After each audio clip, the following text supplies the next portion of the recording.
नमस्कार दोस्तों, कैसे हैं आप सब। आज हम आपके लिए एक और रोमांचक और डरावने सीन से भरपूर फिल्म लेकर आ गए हैं। तो अपना दिल थाम के बैठ जाइए और तैयार हो जाइए फुल ऑन एंटरटेनमेंट के लिए। डायरी ऑफ डेड फिल्म की शुरुआत होती है एक क्राइम सीन से, जहां ब्री नाम का एक रिपोर्टर वहां का जायजा ले रहा होता है। बताया जा रहा है कि वहां एक आदमी ने अपने परिवार की हत्या करके उनके शरीर के गुर्दे खाकर खुद को भी गोली मार ली है। उन तीनों की लाशें एम्बुलेंस में रख कर ले जा रहे होते हैं कि अचानक वे तीनों उठ जाते हैं और उनके आसपास खड़े लोगों पर हमला करने लगते हैं। वहां अफरा तफरी मच जाती है। उन जॉम्बीज को रोकने का सिर्फ और सिर्फ एक ही तरीका है, उनके सर में गोली मारना। एक जॉम्बी रिपोर्टिंग कर रही ब्री पर हमला करके उसे वहीं मार देती है। सीन चेंज होता है और मैं अपने श्रोताओं के लिए बता दूं कि हमें इस पूरी मूवी में एक आवाज बैकग्राउंड में सुनाई देगी, जिसे अंग्रेजी में वॉइस ओवर कहा जाता है। ये आवाज है डेबरा की, जो इस मूवी के मुख्य किरदार जेसन की गर्लफ्रेंड है। दरअसल फिल्म में दिखाया गया यह पहला सीन एक सीक्रेट फुटेज थी, जो कि ब्री के साथ काम करने वाले कैमरामैन ने ऑनलाइन अपलोड कर दी थी, ताकि आम जनता सच तक पहुंच सके। डेबरा वॉइस ओवर देते हुए कहती हैं कि हमने इस वीडियो के साथ साथ कई वीडियोस और भी डाउनलोड किए, जिन सभी में केवल बकवास बातें की गई थी। हमने एक फिल्म भी बनाई थी, जो मैं आप सभी को अब दिखाने जा रही हूँ, the death of the death. दरअसल मूवी बनाने का आइडिया जेसन का था। इतने में सीन कट हो जाता है और इस मूवी के अंदर हमें एक और मूवी देखने को मिलती है, जो कि जेसन ने अपने कॉलेज प्रोजेक्ट के लिए बनाई है। जेसन को शुरू से ही फिल्म मेकिंग करना था और अब जब उसको मौका मिला था, तो वो इस मौके को कहाँ गंवाने वाला था। जेसन और उनके दोस्त Elliot, Tony, Mary, Tracy, Ridley, Gordo और फ्रांसिन उनके प्रोफेसर एंड्रयू मैक्सवेल समेत एक जंगल में अपनी फिल्म की शूटिंग कर रहे होते हैं कि अचानक एलियट उनसे आकर कहता है कि यहाँ आकर देखो, न्यूज़ में क्या चल रहा है, हर तरफ पैनिक का माहौल है, जल्दी आओ। वे सब एकत्रित होकर टीवी पर आ रही जॉम्बीज के बारे में न्यूज़ को देखते हैं और उन्हें पता चलता है कि अब हर कोई जॉम्बी में तब्दील होकर अपनी आसपास के लोगों की हत्या कर रहा है। पूरे विश्व में लोगों की मौत का आंकड़ा बढ़ता ही जा रहा है। टोनी इन बातों पर विश्वास नहीं करता और कहता है कि ये सब बकवास है और झूठ है। तभी ट्रेसी उससे कहती है कि एक दो खबर झूठी हो सकती है, लेकिन सारी खबर नहीं। उन सभी को जंगल से अजीब आवाजें आने लगती हैं। उसी वक्त रिडली डर कर अपनी गाड़ी में बैठकर शूटिंग के बीच में ही छोड़कर घर वापस जाने की बात करता है और सबसे पूछता है कि जिसको आना है वो आ सकता है। तब फ्रांसिन उसके साथ चली जाती है। Tony, Gordo, Elliot, Mary, professor Maxwell, Tracy भी वापस जाने का निर्णय लेते हैं।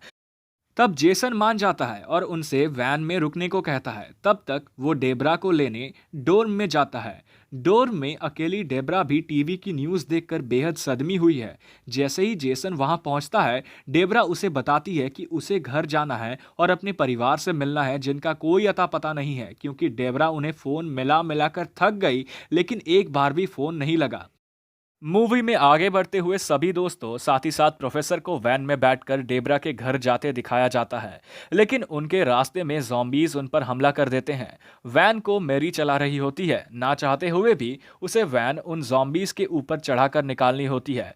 मैरी अपनी इस हरकत से बेहद शर्मिंदा है और वो थोड़ी देर आगे जाकर वैन को रोक देती है और बाहर निकलकर बैठ जाती है। मैरी को शांत करते हुए डेबरा, ट्रेसी उसके पास जा रही होती है, तो वो खुद को गोली मार आत्महत्या कर लेती है। लेकिन जब डेबरा उसका हाथ पकड़ती है, तब उसे पता चलता है कि वो अभी भी जिंदा है। वे लोग मैरी को एक अस्पताल लेकर जाते हैं।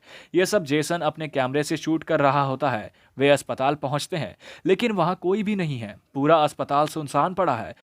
वो लोग फिर भी आस लगाकर एक डॉक्टर को ढूंढने की कोशिश करते हैं, लेकिन वहां उन्हें दो जॉम्बीज मिलते हैं, जिन्हें गोर्डो सर में गोली मारकर मौत के घाट उतार देता है।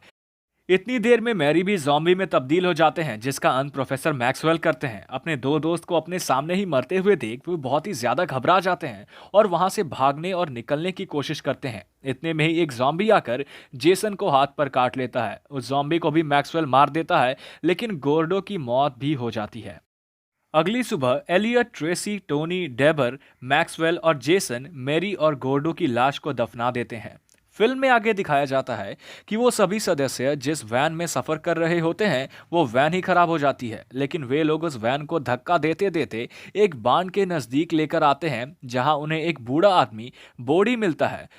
वो बूढ़ा आदमी ना तो सुन सकता है और ना ही बोल सकता है। वो उन सभी की मदद कर देता है और उनको अपने बांड में रहने की इजाजत दे देता है, जहां ट्रेसी उस वैन को ठीक कर देती है।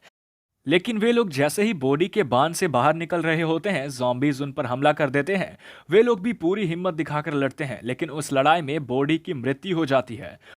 उन लोगों ने थोड़ी दूरी तय करी थी कि अब उनकी वैन में आने जाने हेतु गैस ही नहीं बचती है। वे लोग दिमाग लगाकर गैस स्टेशन से गैस भरकर लाने का प्लान बनाते हैं, लेकिन इतने में कुछ गुंडे दिखने वाले लोग वहां आ जाते हैं और उन पर अच्छी और भारी गन्स तान देते हैं। जोश में आकर टोनी भी अपनी राइफल उन पर तान देता है, लेकिन ऐसी गंभीर परिस्थिति में जेसन सूझबूझ से काम लेता है और टोनी को समझाता है कि जो उनके पास गन है वो ज्यादा बड़ी और ताकतवर है, इसलिए यहाँ झुकना ही सही होगा। टोनी ऐसा ही करता है और वे गुंडे लोग उन लोगों की मजबूरी समझते हुए उन जनों को अपने वेयर हाउस में आने की इजाजत दे देते हैं और उनकी मदद करते हैं। उनके वेयर हाउस में डेबरा और जेसन की लड़ाई हो जाती है। डेबरा जेसन से नाराज है क्योंकि जेसन को जब ऑनलाइन जाने का मौका मिला तो उसने अपने परिवार से संपर्क करने के बजाय अपनी मूवी की एडिटिंग शुरू कर दी। जेसन डेबरा को बताता है कि उसकी एक वीडियो पर 8 मिनट में ही 72,000 व्यूज आ गए हैं। डेबरा इस बात पर और चिढ़ जाती है। उसे लगता है कि जेसन को इस आपदा के बीच में सिर्फ अपनी मूवी की ही पड़ी है। लेकिन जेसन उसे बताता है कि अगर हम 72,000 लोगों को अपनी वीडियो दिखा पा रहे हैं, यानी कि ज्यादा से ज्यादा लोगों तक सही जानकारी पहुंच रही है। डेबरा वहां से गुस्सा होकर चली जाती है, लेकिन वॉइस ओवर में वो बताती है कि जेसन की बात सही थी। उन वीडियो और इस मूवी के जरिए जो लोग भी इसे देख रहे थे, वो गलती मत करना जो हमने करी थी, वो सब करना जो हमने बचने के लिए किया। अगले सीन में दिखाया जाता है कि उस वेयरहाउस में एक जॉम्बी ने टोनी पर हमला कर दिया है। टोनी वहां खड़े एसिड को उसके सर पर दे मारता है, जिससे उस जॉम्बी का पूरा सर ही पिघल जाता है और उसकी मृत्यु हो जाती है। आगे बढ़ते हुए डेबरा उन गुंडों के चीफ से हथियार और खाना मांगती है। वो पहले तो मना कर देती है, किंतु बेबाक डेबरा अपनी बातों से उसे मना ही लेती है। वे सभी अपनी वैन में आगे बढ़ जाते हैं। आगे रास्ते में उन्हें आर्मी के कुछ नौजवान मिलते हैं जो उनसे उनका राशन छीन लेते हैं। ये सब कैसे होता है ये मूवी में नहीं दिखाया गया, क्योंकि उन आर्मी ऑफिसर्स ने जेसन का कैमरा बंद करवा दिया था। लेकिन अच्छी बात यह थी कि उनके हथियार अभी भी उनके पास थे। सीन चेंज हो जाता है और अब वो डेबरा के घर पहुंच जाते हैं। डेबरा अपने परिवार को वहां खोजती है और उसे वहां एक बेहद चौंका देने वाली चीज दिखती है। उसका पूरा परिवार जॉम्बी बन चुका है। डेबरा की माँ उसके पिता को खा रही होती है और डेबरा का भाई बिली उस पर हमला कर देता है। प्रोफेसर मैक्सवेल डेबरा की माँ और उसके भाई को तीर मारकर डेबरा को बचा लेते हैं।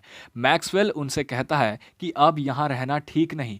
जेसन बताता है कि जब वो वेयरहाउस पर ठहरे थे तब रिडली का उसके पास फोन आया था, जहां उसने बताया था कि उसके घर पर सब ठीक है और वे लोग वहां जा सकते हैं। रहने के लिए और कोई जगह ना होने के कारण वे लोग रिडली के घर जाने का फैसला करते हैं।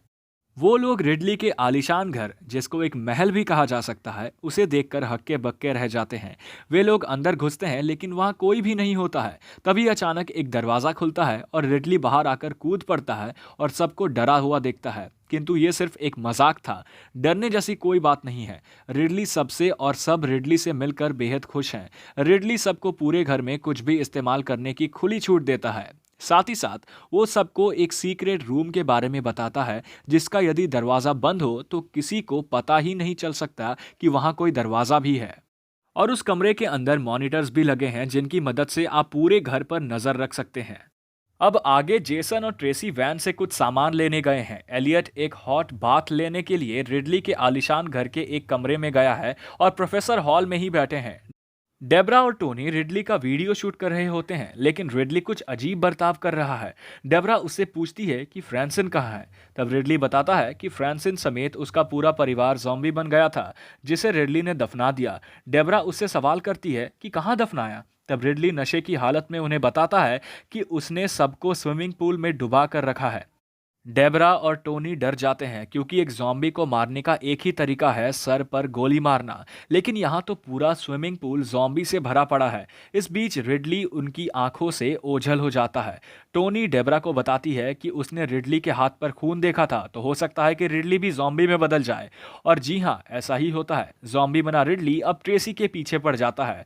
ताज्जुब की बात यह है कि जेसन वहाँ खड़ा होकर सब कैमरे में शूट कर रहा है, लेकिन वो ट्रेसी की मदद नहीं करता। फिर भी ट्रेसी जैसे तैसे रिडली को बेहोश कर वहां से भाग निकलती है और सब कुछ रिकॉर्ड कर जेसन भी उसके पीछे पीछे आता है। वे सब इकट्ठा होते हैं और डेबरा अब तक सबको मनाती है कि उन्हें उस सीक्रेट रूम में छिप जाना चाहिए। इसी बीच प्रोफेसर उन सभी को बताते हैं कि एलियट मर गया है। दरअसल रिडली उस पर हमला कर देता है और एलियट को मार देता है। सीक्रेट रूम में जाने के लिए सब तैयार हो जाते हैं, लेकिन जेसन मना कर देता है क्योंकि उसे अपनी मूवी पूरी करनी होती है। डेबरा के लाख समझाने पर भी वो नहीं मानता और इतने में ही उसके पीछे रिडली आकर उसे काट लेता है। प्रोफेसर रिडली को मार देते हैं। जेसन अब जमीन पर पड़ा है और वो कहता है कि मुझे मार दो और वो रिकॉर्ड कर लेना। डेबरा रोते रोते ऐसा ही करती है।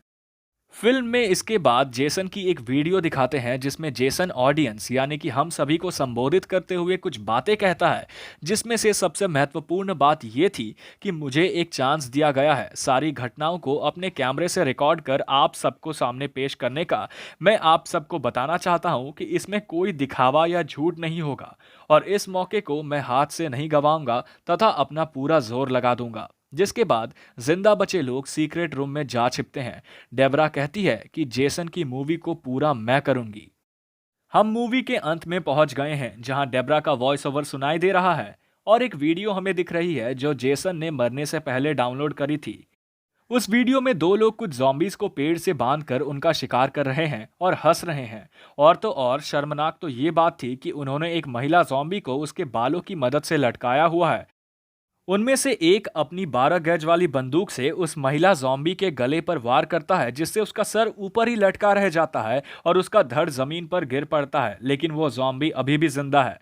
इस पर डेबरा कहती है कि क्या हम सच में बचने लायक हैं। इसी के साथ फिल्म खत्म होती है। आपको कैसी लगी ये फिल्म कमेंट करके जरूर बताइएगा। हम लौटेंगे फिर एक मजेदार मूवी के साथ। तब तक के लिए चैनल को सब्सक्राइब करें और बेल आइकन को दबा दें ताकि एक भी रोचक मूवी की कहानी आपसे मिस ना हो। नमस्कार।